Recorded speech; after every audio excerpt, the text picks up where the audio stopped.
ഏട്ടാ ഒരു 500 രൂപ തരാവാ. 500 രൂപയോ? ഇപ്പൊ ഇതിന് 500 രൂപ?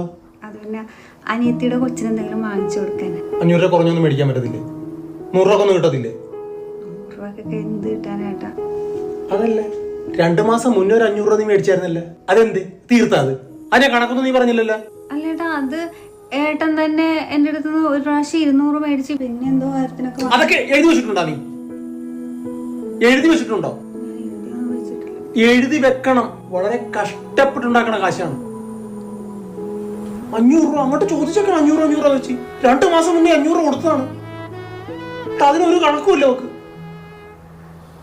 പിന്നെ ഞാൻ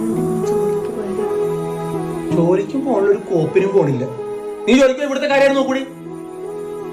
അമ്മ ഒറ്റക്കല്ലേ ചെയ്തോട്ടെ നടക്കില്ല കേട്ടാ. ചുമ്മാതെ നിന്നെ കെട്ടിക്കൊണ്ട് വന്നിരിക്കണത്, ഇവിടുത്തെ പണി മൊത്തം ചെയ്യാൻ കെട്ടിക്കൊണ്ട് വന്നിരിക്കണത്. അവിടെ വേറെ പണിക്ക് പോയിക്കോട്ടെ എന്നാ.